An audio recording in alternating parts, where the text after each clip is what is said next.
Hello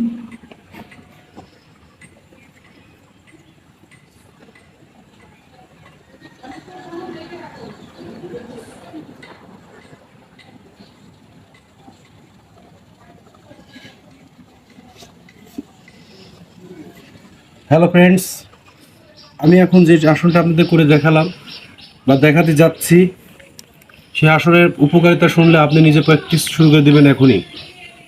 এটা বলা হয় মৎস্যাসন। এই আসন উপকারিতা অনেক। এই আসনের মাধ্যমে মেরুদণ্ড তো নমনীয় থাকবেই, এবং আপনার শরীরের মধ্যে যে সর্দি, কাশি, ব্রঙ্কাইটিস, হাঁপানি এবং অশ্বরোগ থাকলেও এই আসনের মাধ্যমে মুক্তি পাবেন। যাদের অশ্বরোগে অধিক রক্ত পড়া শুরু হয়ে গেছে, এই আসনের মাধ্যমে রক্ত পড়া কমে যাবে।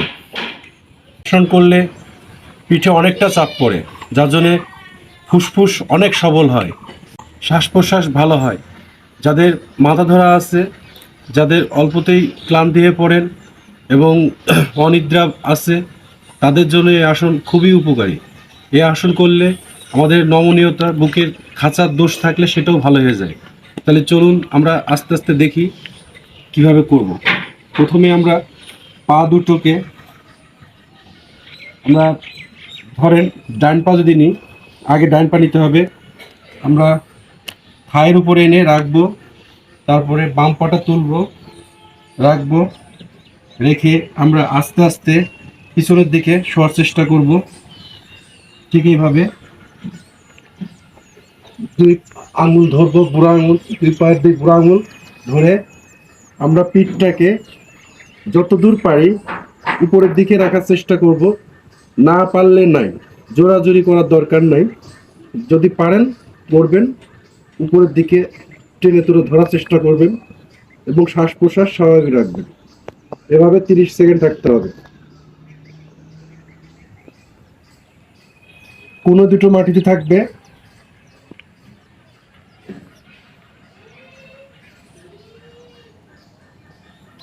আপনাদের কোমরের স্থিতিস্থাপকতা বৃদ্ধি পাবে, নমনীয়তা বৃদ্ধি পাবে। যাদের কোমরের টান আছে তারা খুবই এই আসনটা উপকারী।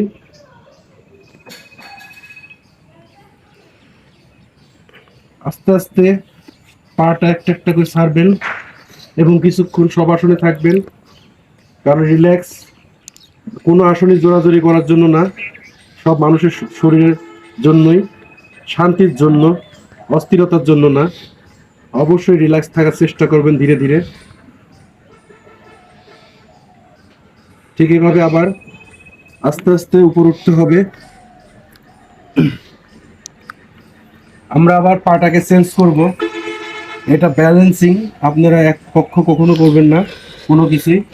এবার আমরা বাম পাটাকে আগে নিব, ঠিক নিতম্বের কাছাকাছি থাকবে, দেখুন। তারপর ডান পাটা নিয়েছি।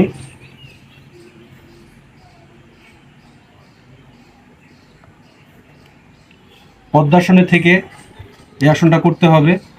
যারা পদ্মাসন করতে পারেন না, আস্তে আস্তে প্র্যাকটিসটা করে নিন। পদ্মাসনে করে অনেক সময় দেখবেন যে পা ঠিক থাকছে না, তখন আপনারা একটু পা ঠিক থাকার জন্য অবশ্যই পেটের উপর চাপ দিতে পারেন।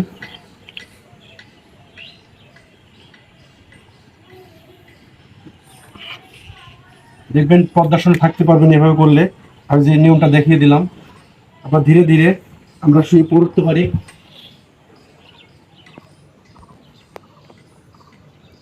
পায়ের বৃদ্ধাঙ্গুল দুটা যত দূর সম্ভব টেনে ধরবেন, বুকটা উপরের দিক তোলার চেষ্টা করবেন।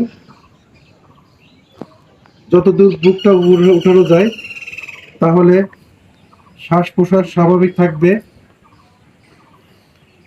ফুসফুস ও ধারণ ক্ষমতা বৃদ্ধি পাবে,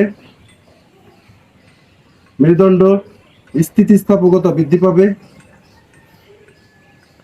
যাতে আপনার সর্দি, কাশি, টনসিলাইটিস, ব্রঙ্কাইটিস প্রভৃতি রোগের উপকার হবে এই আসনের মাধ্যমে।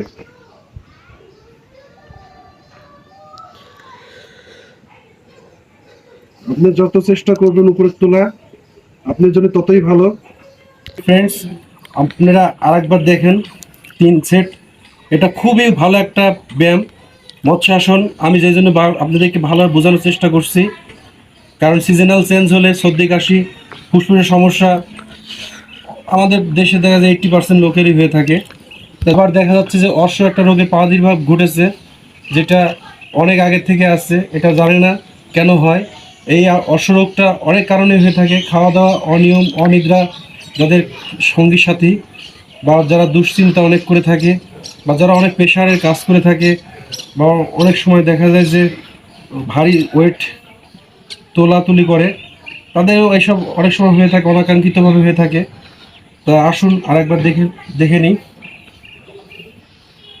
আমরা কিন্তু পাটাকে চেঞ্জ করছি, বারবার দেখে নিই, বা ডাইন পা আগে আসবে, পাটাকে চেঞ্জ করার চেষ্টা করছি এবং বৃদ্ধাঙ্গুল দুটো ধরবো, পিছনের দিকে শুয়ে পড়বো আস্তে আস্তে।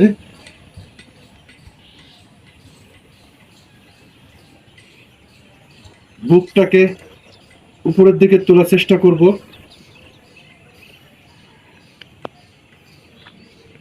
এভাবে স্বাভাবিকভাবে শ্বাস প্রশ্বাস নেব, 30 সেকেন্ড শুয়ে থাকবো এভাবে।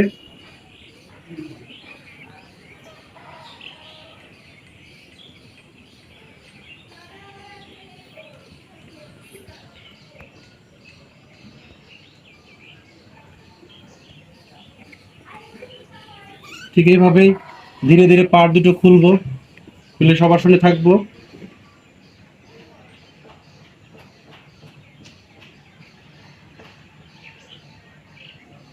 ঠিক এভাবে আমরা আস্তে আস্তে এই আসন থেকে উঠে পড়ব।